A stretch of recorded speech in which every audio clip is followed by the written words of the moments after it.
경기도 화성시 동탄 신도시.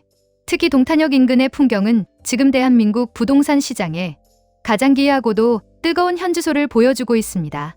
삼성전자 화성 캠퍼스와 용인 반도체 클러스터라는 거대한 산업의 엔진이 돌고 GTX-A라는 교통의 대동맥이 뚫리면서 이곳의 집값은 상식을 벗어난 속도로 질주하고 있습니다.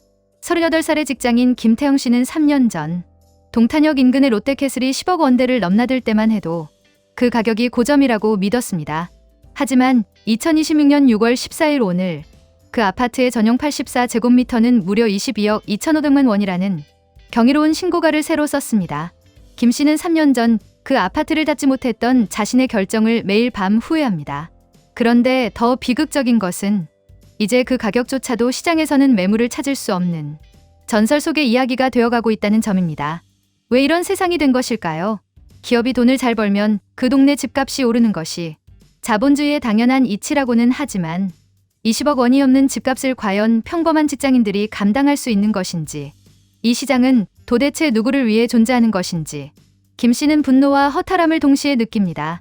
동탄역 롯데캐슬의 경우 940가구의 대단지임에도 불구하고 매매 매물은 단 3건뿐입니다. 집주인들은 내놓았던 매물마저 걷어들이며 호가를 실거래가보다 3억 원에서 4억 원씩 높게 부르고 있습니다. 시장에는 물건이 잠겼고 오직 신고가라는 이름의 불꽃만이 타오르고 있습니다. 김 씨는 부동산 정보 플랫폼을 켜서 매물을 확인하지만 화면에 찍히는 27억 원이라는 호가를 보며 자신의 월급으로는 평생 가도 닿을 수 없는 먼 별을 바라보는 기분을 느낍니다. 상황은 동탄을 넘어 광교와 분당까지 번지고 있습니다. 광교 자연애니스테이트가 20억 원을 돌파하고 광교 중흥 S클래스는 27억 원에 거래되며 최고가를 갈아치웠습니다. 경기 남부의 핵심 주거지들이 마치 서로 누가 더 높이 올라가는지 경쟁이라도 하듯 신고가 릴레이를 펼치고 있는 것입니다. 전문가들은 이를 반도체 호황에 따른 수요 유입과 계획고시의 정주 환경 때문이라고 분석합니다. 하지만 김 씨의 눈에는 이것이 그저 부의 불균형을 확인하는 과정으로밖에 보이지 않습니다.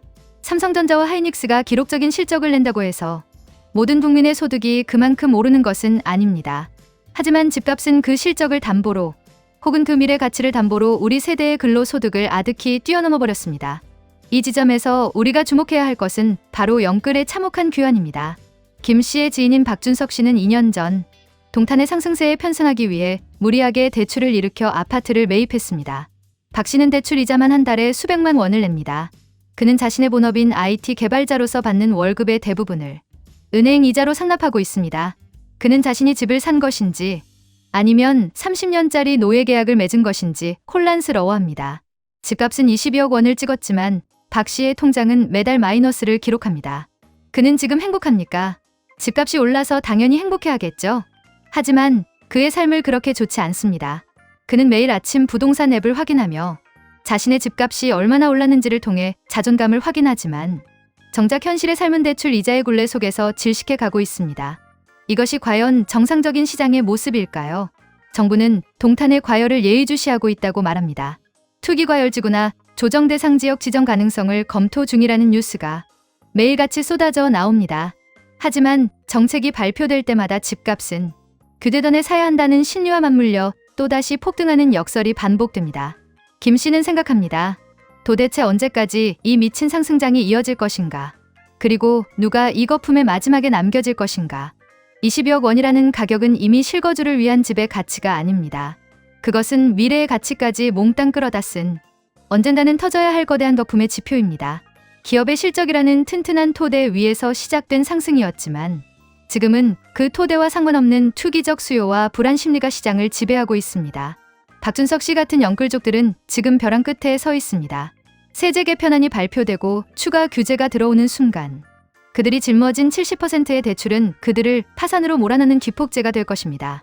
22억 원에 산 아파트가 18억 원으로 떨어지기만 해도 박 씨의 자기 자본은 순식간에 녹아내립니다. 그는 신고가 거래가 발생했다는 뉴스를 볼 때마다 환호하는 대신 규제의 칼날이 언제 자신의 목을 향할지 두려움에 떱니다. 동탄의 화려한 야경은 빚을 내어 그 도시에 진입한 사람들에게는 그저 공포의 불빛입니다. 자본주의라는 이름 아래 우리는 모두 집이라는 가상의 성주에게 세금을 바치는 소장농으로 전락하고 있는 것은 아닐까요? 실적이라는 이름의 훈장을 단 기업들이 거둔 수익은 집값이라는 명분으로 둔갑하여 우리 세대의 미래를 저당 잡고 있습니다. 여러분께 묻고 싶습니다.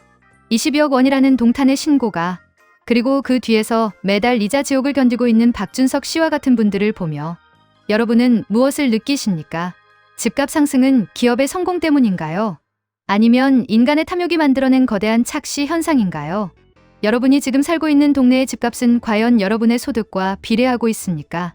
영끌이라는 이름으로 빚을 내어 이 시장의 끝에 올라타는 것이 진정 현명한 선택일까요?